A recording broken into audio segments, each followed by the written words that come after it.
La crisis de Perú desatada por la pugna entre el Parlamento y el presidente, además de varios expresidentes acusados de corrupción.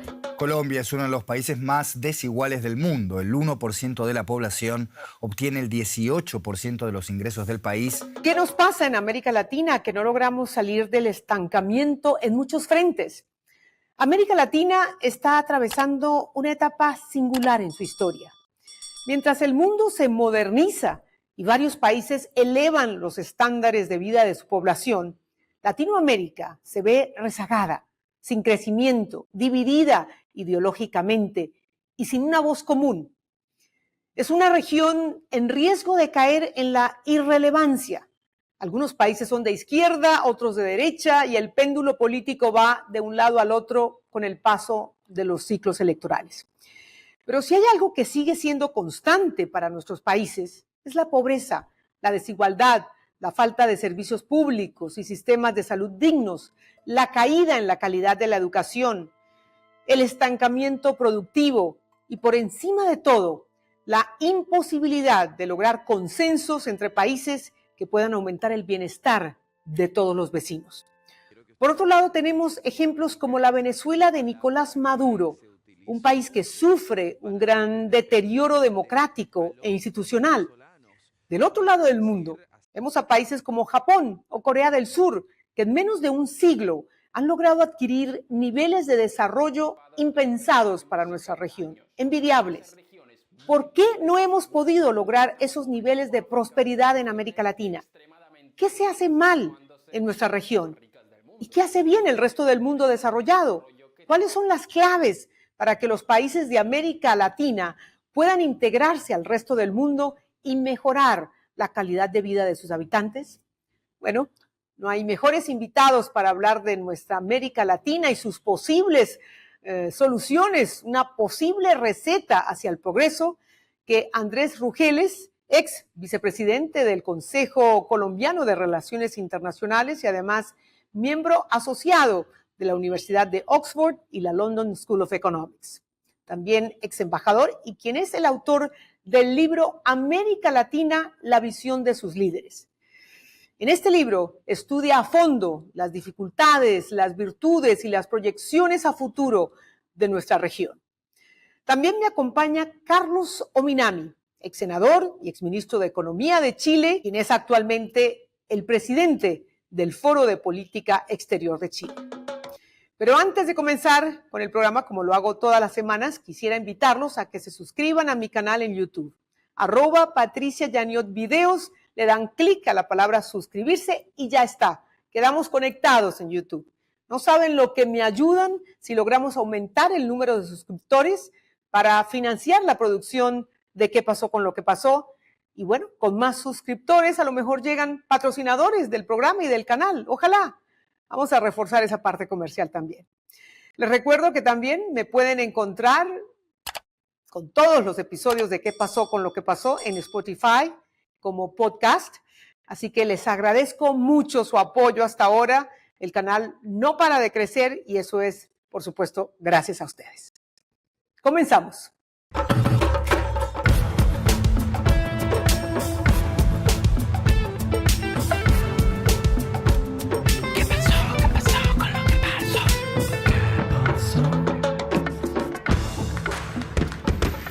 Pues bueno, es un gusto darle la bienvenida a ambos. Gracias por estar aquí en ¿Qué pasó con lo que pasó? Para darle una mirada general a la región en estos tiempos tan complejos que necesitan tanto análisis en materia democrática, en materia comercial, en materia social. Así que quiero comenzar contigo, Andrés, primero felicitándote por el libro, porque sé que has tenido la posibilidad de hablar de tu libro y de presentarlo en varias ciudades de Colombia, en varios países, también en Europa. Pero en estos momentos, ¿por qué es importante tu libro, ¿no? La visión, una América Latina, la visión de sus líderes. ¿Por qué decidiste escribirlo ahora? Bienvenido.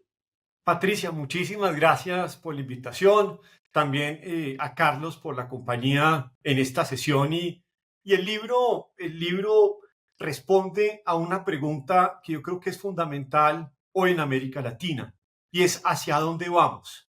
Y ese hacia dónde vamos implica una aproximación muy integral a América Latina y lo hago a partir de 6 ejes. Los ejes de pobreza y desigualdad, de crecimiento y transformación productiva, de medio ambiente, de democracia, de integración regional e inserción internacional. Y lo hago con el ánimo de tener esa visión de futuro que requiere América Latina, una visión balanceada que se trasladó en toda una serie de entrevistas a líderes de la región, que fueron en total 30 entrevistas a líderes de la región, y lo que yo denominé el grupo de los 55, de 55 grandes expertos, académicos, autoridades de América Latina que contribuyeron con este libro. Luego, al final, lo que tenemos son más de 100 personalidades de la región pensando en el futuro de América Latina, pero pensando de una manera propositiva, sin tener que entrar a recabar en el pasado a buscar culpables, sino más bien entrar a buscar fórmulas y soluciones hacia el futuro de la región. Qué bueno, pues vamos a hablar de eso precisamente, las soluciones, las alternativas, las opciones. Carlos, y quería pedirte para comenzar que nos dieras un diagnóstico de la realidad que viven nuestros países en la región en estos momentos.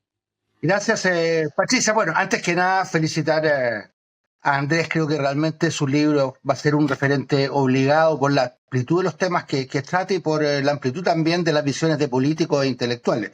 Gran convocatoria la de Andrés, tremendo trabajo. Voy a la respuesta. Yo creo que América Latina está viviendo una situación, Patricia, no delicada, extremadamente delicada. Estamos, según la propia CEPAL, entrando a lo que ellos llaman una tercera década perdida en materia de crecimiento.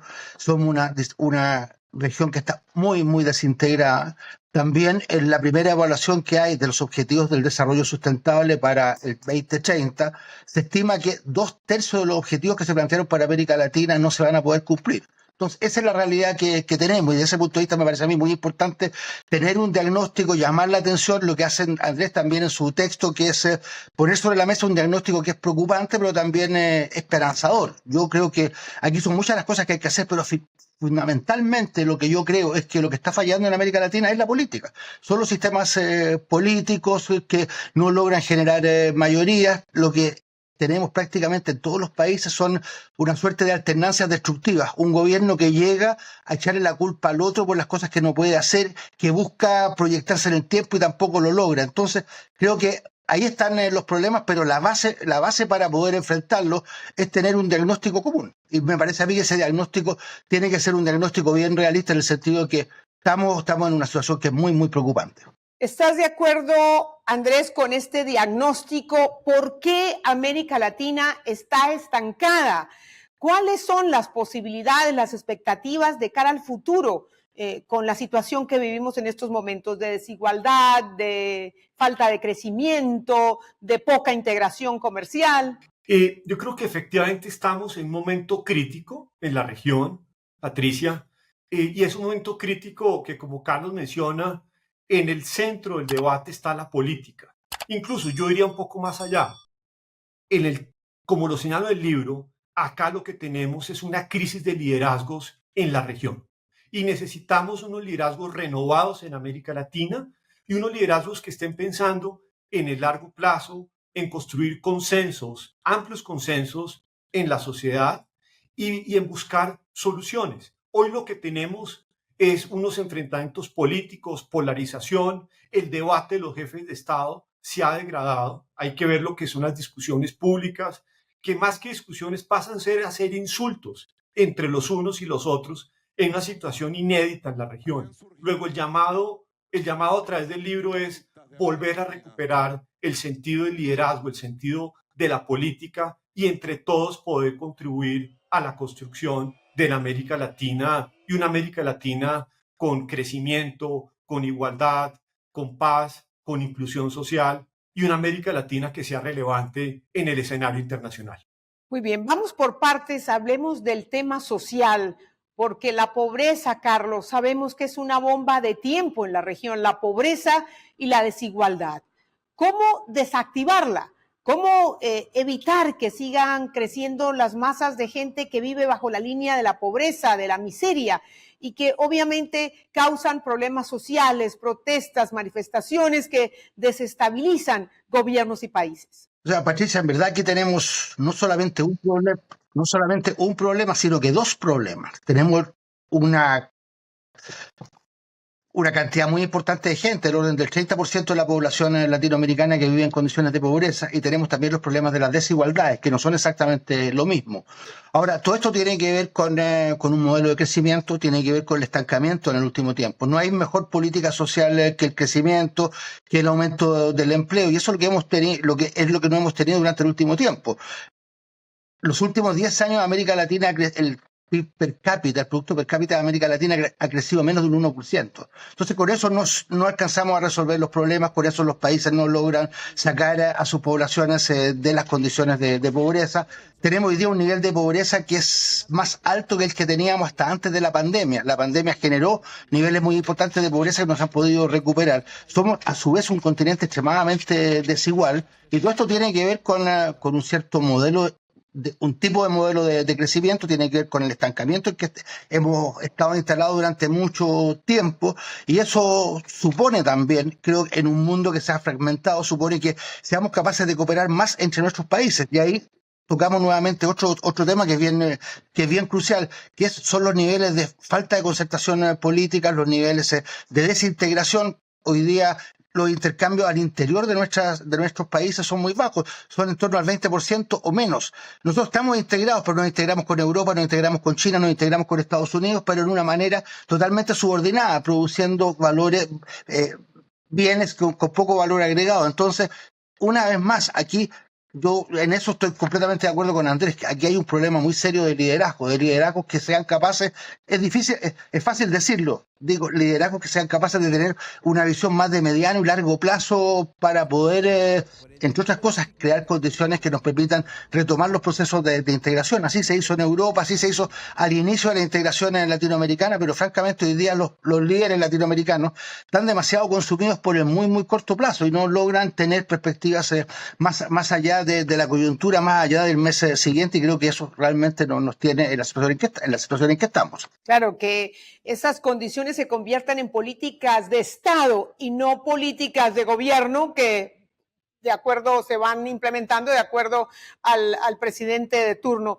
En tu caso, Andrés, ¿estás de acuerdo con Carlos? ¿Cuál es tu visión? ¿Cómo desactivar ese gran desafío, atacar ese gran desafío que tenemos en la región, la pobreza y la desigualdad?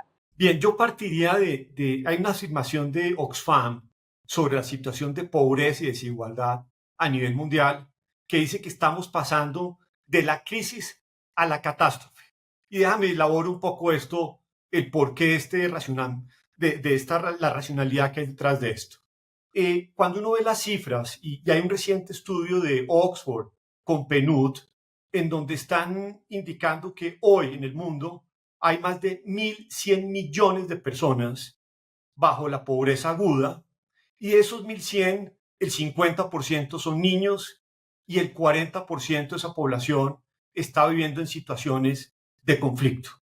Cuando nos trasladamos a América Latina, los números son muy preocupantes. Tenemos 30% de la población en situación de pobreza, lo cual son más o menos unos 180 millones de personas latinoamericanos bajo pobreza, lo cual éticamente es inaceptable. Y si vamos al tema de desigualdad, nuevamente, somos una de las regiones más desiguales del mundo, más o menos estamos al mismo nivel de África subsahariana en los niveles de desigualdad. Lo cual esto nos pone en una situación de crisis de desarrollo que se agravó aún más con el COVID, con el impacto del COVID, que nos hizo retroceder 10, 20 años atrás. Ahora, mirar hacia adelante, ¿qué se requiere para mirar hacia adelante? Requerimos, ante todo, un liderazgo político que esté pensando precisamente en tomar acciones concretas, en que se haga el uso de las mejores herramientas de política pública y se actúe con gran pragmatismo. Dejemos a un lado los dogmatismos. Entonces, miremos, y esto hay que utilizar una gran dosis de pragmatismo, de manera que reconstruyamos el contrato social, reconstruyamos la confianza, la inclusión, la protección y participación de la ciudadanía. La OECD, como un segundo elemento acá, ha venido sugiriendo en la región la elaboración de pactos sectoriales en diferentes áreas y con diferentes actores, y en áreas claves como el empleo, la provisión de servicios, la garantía de derechos. Y un tercer elemento acá que creo que es clave es hacer uso de las mejores experiencias y de las mejores herramientas. La Universidad de Oxford, a través de la iniciativa de Pobreza y Desarrollo Humano, OFI, ha puesto a disposición de la región a nivel global lo que ellos llaman las mediciones de pobreza multidimensional, que permiten atacar de manera muy puntual, a través de las herramientas de política pública, los problemas de pobreza, tener muy bien los datos y sobre esa data, sobre la ciencia, poder actuar. Y en último elemento acá que yo resaltaría es, hay que hacer un gran énfasis en la educación y salir lo que se ha denominado las desigualdades heredadas. Es decir, las personas que nacen pobres permanecen pobres en América Latina y ese círculo hay que romperlo.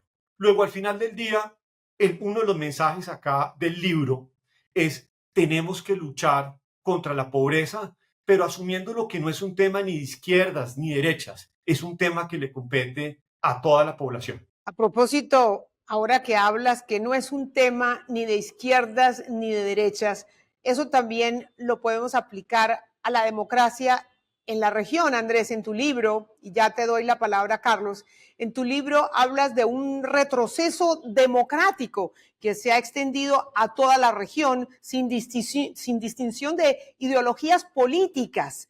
¿Qué evaluación podemos hacer de lo que pasa en nuestra región? No solamente estamos hablando de Venezuela, que se han robado descaradamente unas elecciones, estamos hablando de violaciones a la Constitución en Bolivia, en El Salvador, en fin. ¿Por qué no nos haces un diagnóstico regional y qué podemos hacer para fortalecer las instituciones y que respetemos las reglas del juego democrático? Bueno, Patricia, es una gran pregunta que no tiene respuestas fáciles. El estado de la democracia en América Latina es un estado muy preocupante. El Latinobarómetro lo ha medido muy bien. Hay una especie de frustración con la democracia. Muchos países tienen transiciones relativamente recientes. El caso, por ejemplo, de Chile, muchos de los países que tuvieron dictaduras militares, que transitaron hacia la democracia hace 20, 30 años, y lo que tenemos hoy día son democracias que están bastante fatigadas, que tienen poca capacidad de transformación, tienen poca energía. Y eso es lo que hace que los liderazgos también estén muy consumidos por el muy corto plazo. Ahora, ¿qué cosa se puede hacer? A mí me parece muy bien el listado de cuestiones que plantea Andrés. Ahora, mi punto es el siguiente: ¿por dónde se comienza? Yo creo que hay que comenzar por ajustar los regímenes políticos. Creo, y esto es una opinión probablemente muy personal mía, pero que es compartido por varias personas. Lo que tenemos en América Latina es un sistema político muy inadecuado porque está fundamentado en un muy fuerte presidencialismo, que finalmente es una especie de herencia de los caudillos de la independencia, con liderazgos muy fuertes, pero son liderazgos que rápidamente se topan con el hecho de que no tienen mayoría en el Parlamento. Y lo que tenemos son permanentemente conflictos entre Ejecutivo y Parlamento, que son la norma prácticamente en casi todos nuestros países. Yo creo que hay que pensar muy seriamente en salir de este presidencialismo exacerbado, que yo creo es herencia del caudillismo, generar direcciones políticas más horizontales, un semipresidencialismo. Creo que le vendría bien a países como los nuestros, porque permitirían tener también mayores posibilidades de integración, mayores posibilidades de constitución de bloques amplios que puedan respaldar políticas de Estado.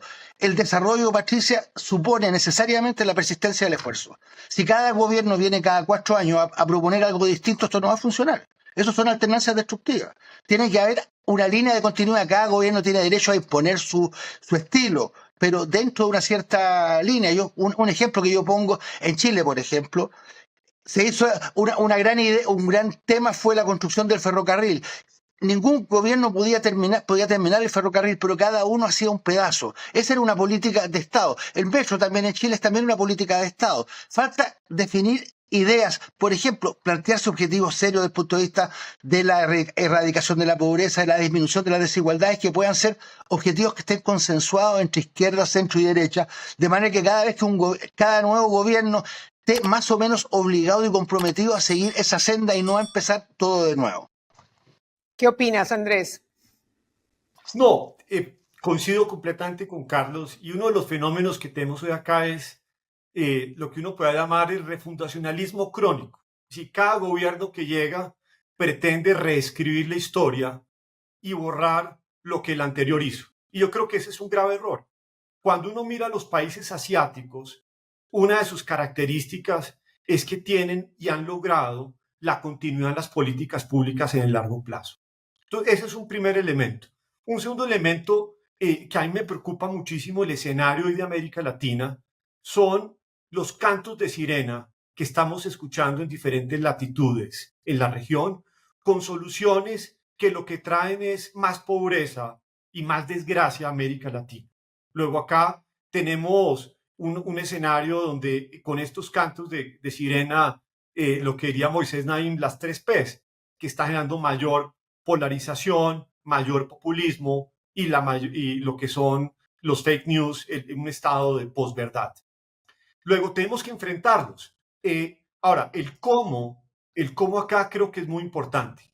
Y en el cómo repensar la democracia en América Latina, parte de la reflexión que está contenida en el libro es, primero, partir de una revisión, de una construcción integral de la democracia, que debe superar el tema de simplemente elecciones libres y transparentes. La democracia tiene que ir más allá de eso. Un segundo elemento que creo que es muy importante es, tenemos que fortalecer la capacidad de los gobiernos, es decir, tenemos que tener buen gobierno en América Latina, sumado a un tercer elemento, que es la reforma del sistema político electoral, que nos permita fortalecer los partidos, los congresos y blinde los organismos electorales. Y acá una anotación de pie de página que no es simple y es algo muy profundo, y es cómo la política en América Latina está cambiando con la irrupción de las nuevas tecnologías. Está haciendo la conversación mucho más horizontal, la está moviendo mucho más rápido y le está generando unos grandes retos tanto al Estado como a los liderazgos políticos de responder de manera rápida e integral a la ciudadanía. Un cuarto elemento que yo traería acá a colación es, oye, se necesita una acción conjunta y regional frente a la democracia, y acá el sistema interamericano debemos fortalecerlo y debemos fortalecer como un quinto elemento la Carta Democrática Interamericana. Debemos negociar unos protocolos adicionales, es decir, se debe actualizar esta Carta Democrática Interamericana. Ahora, hay un elemento que no hemos mencionado y no lo podemos dejar de un lado, es las redes criminales en América Latina, que en mi opinión van a ser unos elementos de estabilización hacia futuro. ¿Sí? Cómo el narcotráfico y crimen transnacional empieza a penetrar cada vez más los estados y también el sector privado en América Latina, lo cual va a generar en los próximos años situaciones de enorme vulnerabilidad e inestabilidad en la región. Ahora, Andrés, que hablabas del cómo y de reformas a los sistemas electorales, pues tenemos que hablar de Venezuela, que es un país que ha causado enorme preocupación en la región y en el mundo.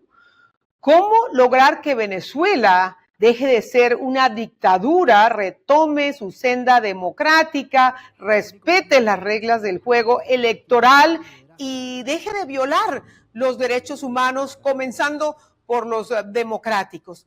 ¿Qué hacer con Venezuela y la dictadura que lidera Nicolás Maduro? Andrés. Bueno, yo diría que ese es uno de los elementos hoy en día más críticos en la democracia en la región. Lo que hemos observado en Venezuela es condenable y hay que decirlo con total claridad. Lo que pasó en las elecciones y luego a posteriori fue un golpe de Estado de un régimen que cada vez se ha tornado más autocrático, violento, corrupto y cada vez más vinculado al crimen transnacional, de drogas, de minería ilegal, de armas, de lavado de activos. Luego acá lo que tenemos es que el dictador Maduro rompió las normas básicas de la democracia, de la libertad y el equilibrio institucional. Y su único propósito, como lo está demostrando con hechos, es perpetuarse en el poder, siguiendo el modelo nicaragüense y cubano de represión, y está dejando la puerta abierta para más violaciones de derechos humanos, la comisión de crímenes de lesa humanidad, la persecución política y, ojo, la destrucción material de toda una nación. No se nos olvide que Venezuela tiene las reservas más grandes de petróleo del mundo, pero hoy en día es una de las naciones más empobrecidas de la región, lo cual es paradójico y también inaceptable. Luego, esto requiere una comunidad latinoamericana muy activa, una comunidad internacional que pongan freno a esta situación, porque, ojo, no se puede tolerar que el dictador ponga en riesgo la paz y la seguridad de América Latina. Hay un artículo muy interesante de Carlos Ominami con el canciller Castañeda en el Washington Post sobre la geopolítica, y quizás yo creo que voy a darle luego a Carlos para que elabore un poco más sobre que no podemos permitir que América Latina se convierta en escenario de todo un juego de escenario geopolítico que va contra la paz de la región. Y lo que uno esperaría hacia futuro es que Brasil y México, como países importantes de la región, jueguen el papel adecuado frente a la defensa de la democracia, se reivindiquen con América Latina. Y hay que decirlo con total claridad, en el tema democrático, Brasil y México están en deuda con América Latina. En el caso de Colombia, el gran interrogante es, y hay que plantearlo con total claridad, es ¿qué le teme Colombia a tomar una postura mucho más abierta de defensa de la democracia, de condena a lo que está pasando en Venezuela? Porque no tiene sentido seguir insistiendo en unas actas que no existen ni nunca las van a presentar. Entonces, acá no puede haber falsas excusas de la frontera, de las negociaciones, del tema energía, para que Colombia no condene de manera abierta lo que está pasando en el hermano país. Desde luego. Carlos, más que tu lectura sobre lo que sucede en Venezuela, ¿cuál debería ser la receta para que los venezolanos puedan vivir en democracia, puedan en 2 meses y medio ver la juramentación de un presidente electo que barrió con el líder de este gobierno autocrático, violatorio de los derechos, de persecución política y, en fin, de ese análisis que nos acaba de hacer Andrés? Patricia, sería muy pretencioso de mi parte dar una receta. Yo no la tengo. Tengo más bien una visión muy crítica de lo que está ocurriendo en Venezuela. Creo que es muy grave que un régimen que convocó unas elecciones, que hizo que la oposición entrara con mucha dificultad en el juego electoral, que ganara una elección y que posteriormente se robara esa elección. Creo que eso es lo que ocurrió en Venezuela y me parece a mí que es extremadamente grave, que hay que apoyar la lucha de los sectores democráticos. Pero aquí yo quisiera marcar un punto que creo que es bien fundamental. Creo que las sanciones a Venezuela lo que han logrado ha sido fundamentalmente 2 cosas. Uno, provocar una crisis económica muy fuerte, que es la base también de la migración. Estamos ya con 8 millones de venezolanos que han salido de su país básicamente por razones de tipo económico. Si las sanciones continúan o se profundizan, esa migración también se va a profundizar. Y por otra parte, y ahí retomo lo que decía Andrés, la referencia que hacía Andrés al artículo que publicamos con Jorge Castañeda. Venezuela, al verse arrinconada también por las sanciones, lo que hace es recurrir al apoyo de otras potencias extranjeras. Y lo que tenemos hoy día es que Rusia es el principal abastecedor de armas de Venezuela. Irán es también un país que ha entrado también a jugar un papel significativo en Venezuela. Entonces, ¿qué es lo que significa? Que nos pone en riesgo. Yo creo que dentro de todas las dificultades que tiene América Latina, lo que hablábamos al principio, somos una región con mucha pobreza, con mucha desigualdad, con violencia, pero tenemos una gracia, Patricia. Somos una zona de paz, no hay guerras interestatales. La última fue hace 30 años atrás, fue la guerra Perú-Ecuador y fue una pequeña guerra. Entonces tenemos esta ventaja, que es la única región del mundo que puede decir eso. ¿Querías agregar algo, Andrés? Sí, no, varios elementos acá, y uno pensaría que el tema de Venezuela, la defensa de los principios democráticos de Venezuela, debería ser un tema en donde deberíamos tener un consenso regional. Pero desafortunadamente es un área donde no hemos logrado, y no lo hemos logrado por los intereses de algunos países, intereses particulares de algunos países, que no lo han permitido. Y acá yo sí quisiera reconocer, ya que Carlos está desde Chile, la actitud que tomó el presidente Boric en Chile, el gobierno chileno, ha sido muy valeroso, y ha sido una muestra de lo que un gobierno de izquierda progresista, puede hacer y darle lecciones a otros gobiernos de izquierda y progresistas en América Latina. Luego, ese elemento, yo creo que de Chile, el rol del presidente Boric ha sido muy importante. Un segundo elemento, que lo que uno encuentra con la geopolítica es que literalmente Maduro quedó secuestrado de su entorno. Y acá lo elaboro un poco.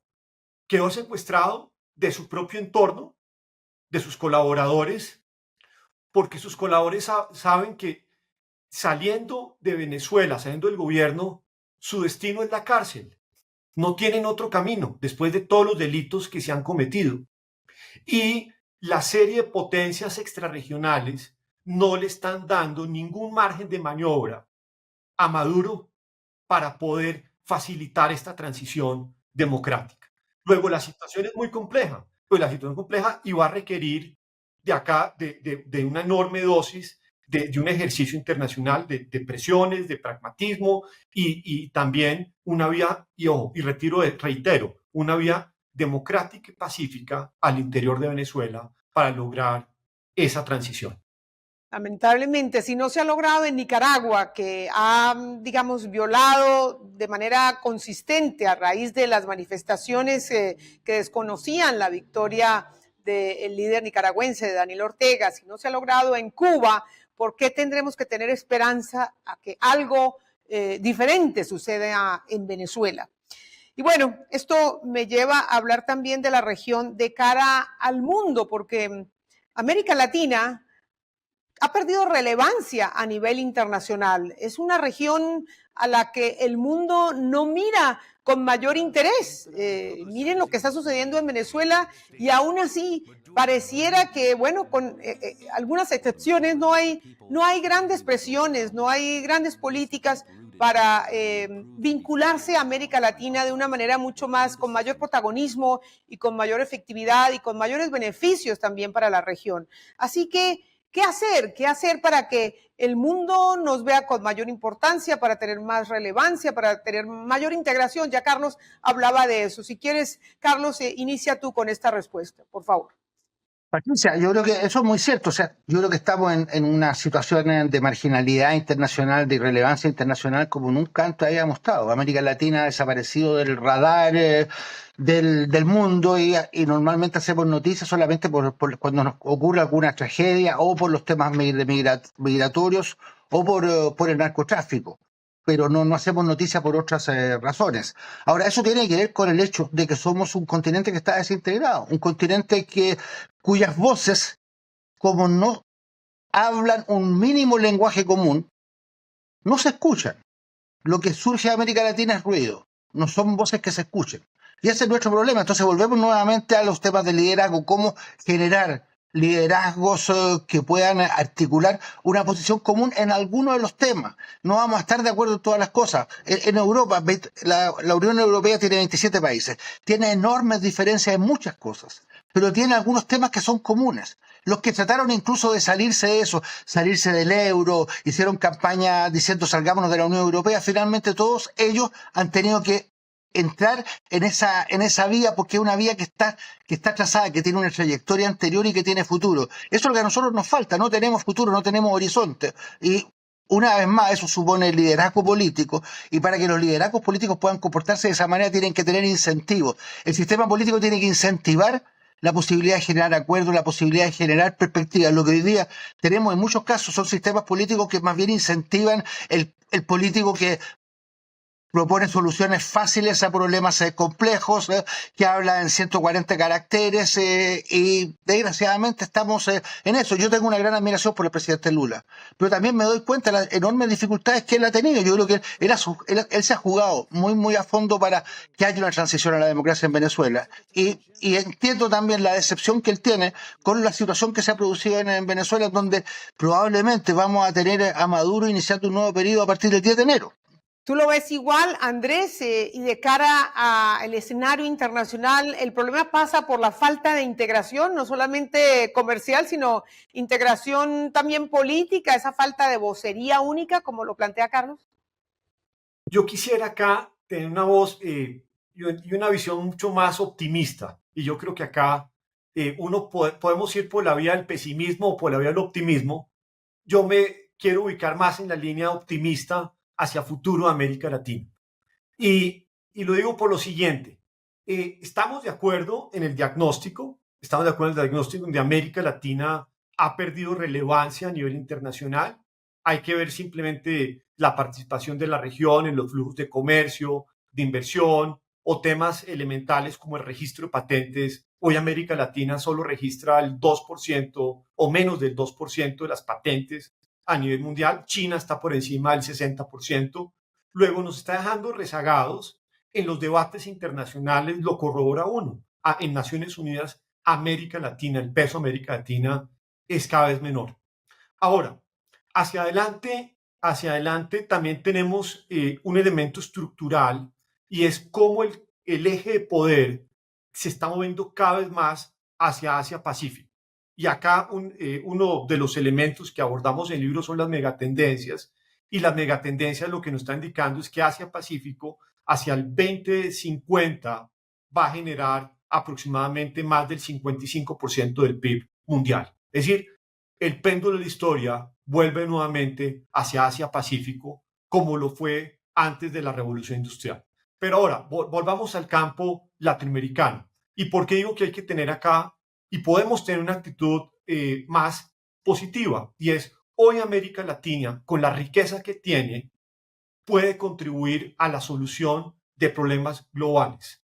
En temas ambientales, hay que recordar, por ejemplo, con la Amazonía, estamos aportando más o menos, reduce la Amazonía el 25% del CO2 a nivel mundial, si una cuarta parte del CO2 mundial lo absorbe la Amazonía. Tenemos los minerales críticos para la transición energética. En litio tenemos más del 55%, y acá hay un triángulo especial entre Chile, Perú, Bolivia.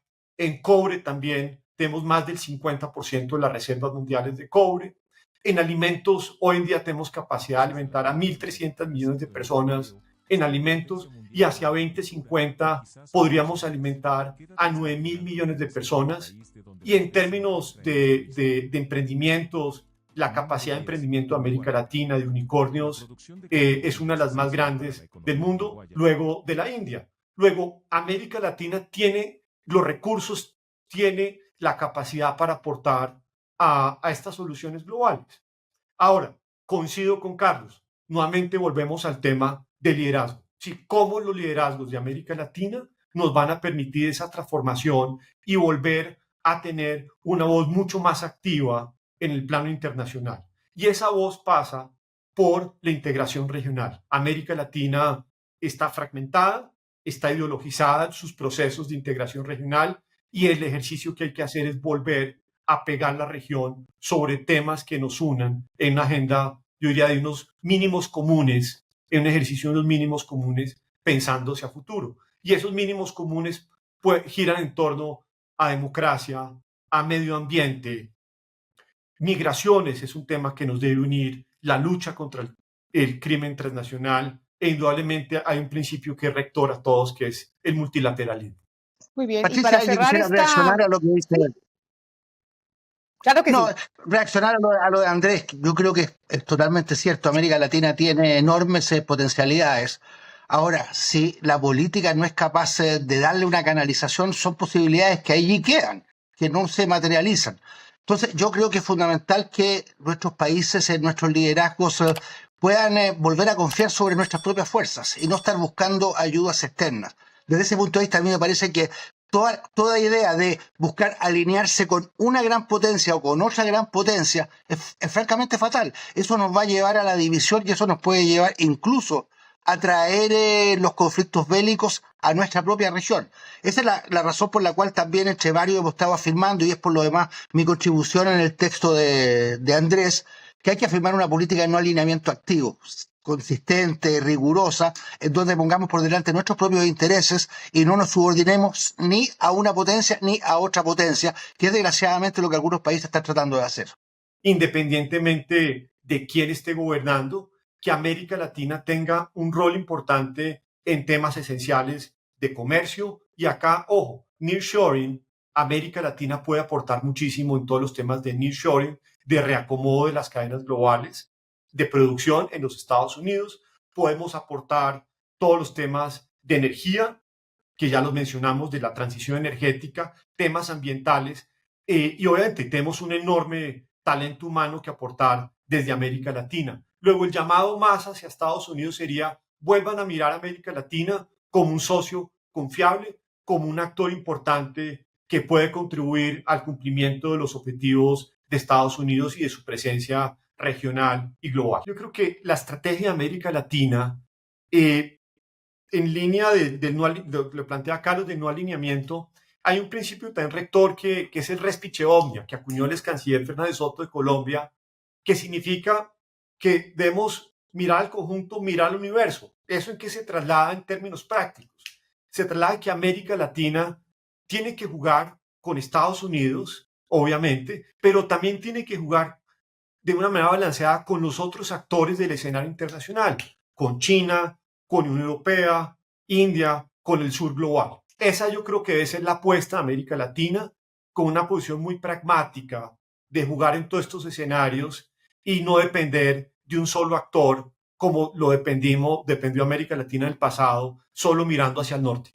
Y ya para terminar, quería preguntarle si existe un ejemplo de país, de varios países en América Latina, que lo estén haciendo bien. ¿Qué están haciendo diferente? Porque eso debería servirnos de inspiración, de un ejemplo digno de imitar. Carlos, ¿puedes pensar en algún país? Mira, a ver, creo que hay países en América del Sur. Hay un país pequeño que está por lo demás hoy día en un proceso electoral, que es Uruguay, que es un país pequeño, pero que tiene una política que es conducente, no está en esta lógica de las alternancias destructivas, y es claramente el país que tiene la mejor calidad de vida de América Latina. Otro ejemplo que me parece importante en toda la discusión sobre política es lo que ha ocurrido en República Dominicana. Se reeligió al presidente Abinader con más del 60% de los votos en primera vuelta, y él ha hecho algo que ojalá otros líderes pudieran hacer, que es muy raro, que es renunciar a la posibilidad de volver a reelegirse, de impedir constitucionalmente esa reelección. Eso me parece a mí que es muy notable, y son también ejemplos de buenas prácticas. Hay buenas prácticas también en otros países, en el propio Brasil. El presidente Lula tomó el poder un día 1 de enero, y el 7 de enero hubo una invasión a la Plaza de los Tres Poderes en Brasil. Pero finalmente la democracia brasileña fue capaz de sobrellevar esa situación. Entonces también tenemos muchos problemas, pero tenemos también algunas ventajas, tenemos algunas fortalezas, tenemos algunas capacidades, y es muy importante que nos afirmemos en ellas para integrarnos, para concertarnos, para tener una voz única en los asuntos globales más fundamentales, y hacer que nuestra voz, en consecuencia, se escuche y no sean solamente un conjunto de ruidos. Andrés, ¿quieres agregar algo para terminar?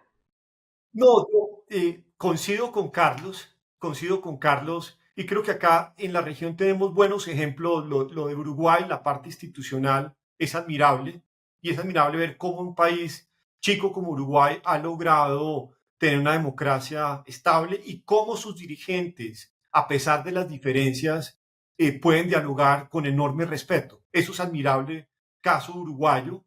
El caso de República Dominicana, yo diría que lo que ha hecho República Dominicana en términos económicos y la transformación que se está moviendo hacia el lado de servicios es muy importante. A República Dominicana en eso hay que ponerle el ojo. Caso Brasil, en las políticas de Brasil de lucha contra la pobreza, de inclusión, yo las llamaría la atención también. Caso Chile, la posición y lo que ha hecho en materia internacional el presidente Boric de defensa de la democracia, yo creo que también es admirable. Así que uno puede tener en el vecindario múltiples ejemplos de buenas prácticas, de buenas experiencias, que ojalá los otros países las adoptaran, y las adoptaran con ese sentido pragmático, y traer a cada país las mejores experiencias del vecindario. Y acá hago un comentario final, y es, al final del día, América Latina tiene que construir su propio futuro. Somos nosotros los latinoamericanos los que vamos a construirlo, y no podemos depender de nadie más y ningún actor externo que venga con soluciones a la región. Luego, América Latina y los latinoamericanos son dueños de su propio destino, y nosotros tenemos la llave del desarrollo en nuestras manos. Qué buen mensaje para terminar, Andrés. Muchísimas gracias a ambos, Carlos, Andrés. Y bueno, aprovecho especialmente para reiterar mi agradecimiento con Andrés, porque las regalías del libro que acaba de publicar van destinadas en su totalidad a la Fundación Colombianitos, que tengo pues la grata alegría de presidir desde su junta directiva. Así que, Andrés, gracias de nuevo por tu generosidad. De verdad que te lo agradecemos en nombre de la Junta y de los miles de niños que hacen parte de la Fundación Colombianitos. A ti, Patricia, y quiero decirte que la acogida a la iniciativa de donar las regalías ha sido extraordinaria, donde hemos venido presentando el libro no solo en Colombia, sino en Sudamérica, en Estados Unidos, en Europa. Todos reconocen este esfuerzo porque es un esfuerzo colectivo el libro. Es un bien, yo lo llamo que el libro es un bien público regional y global que tiene también un fin social, y luego todos reconocen esa finalidad social y el esfuerzo que se hace por apoyar a los niños y niñas en situación vulnerable en el país. Gracias de nuevo, y si quieren conocer más de lo que hacemos en Colombianitos pueden entrar a nuestro sitio en la web colombianitos.org. Y como muy bien lo dijo Carlos, tu libro, América Latina, la visión de sus líderes, es un material de consulta obligado en todas las universidades, en todos los cursos para todos los latinoamericanistas de esta región y del mundo. Así que gracias por esa contribución a explorar y a buscar soluciones y opciones para nuestra región. Gracias de nuevo a ambos, Carlos, Andrés. Y bueno, un abrazo y gracias, esperemos Patricia, que nos encontremos gracias, nuevamente Patricia. Gracias a ustedes. Esperemos que nos encontremos con una América Latina más próspera y menos desigual. Gracias. ¿Cuántas oportunidades perdidas y a la vez cuánto potencial? No sobran los recursos, no sobra el talento humano y las ideas. Pero como escuchamos en el programa, nos falta coherencia política que nos lleve a pensar a largo plazo en busca de objetivos comunes. La división ideológica nos hace muchísimo daño. El aumento de la confrontación política nos divide aún más. Seguiremos perdiendo oportunidades de crecimiento y de progreso si no nos ponemos de acuerdo en cuál debe ser nuestro destino, si no respetamos las reglas de juego y, por supuesto, si no dejamos a un lado los egos personales para pensar en el bienestar de todos. Necesitamos integrarnos, como escuchamos, e invertir en esos sectores que nos permitan ofrecer mayor valor agregado a nuestros productos, a nuestras materias primas, a nuestras exportaciones, para competir con el mundo y ganar relevancia e interés. Si no, estamos destinados al estancamiento, a los conflictos internos, a la pérdida de competitividad. No queremos estar condenados a la desigualdad y a la pobreza, una realidad que viven decenas de millones de latinoamericanos. América Latina está llena de valor. Tenemos que aprovecharlo. Gracias por acompañarme una vez más en ¿Qué pasó con lo que pasó? Los espero la próxima semana y les recuerdo, suscríbanse al canal @Patricia Yaniot en YouTube, le dan clic a la palabra suscribirse y también le dan clic a la campanita para activar las notificaciones y así ustedes se enteran del momento en que sacamos un nuevo programa, en el momento en que producimos nuevos contenidos y me ayudan muchísimo, muchísimo a financiar este esfuerzo de equipo de toda la producción para seguir trayéndoles a ustedes estos contenidos relevantes y nosotros poder seguir haciendo este periodismo independiente. Gracias una vez más, los espero en una semana.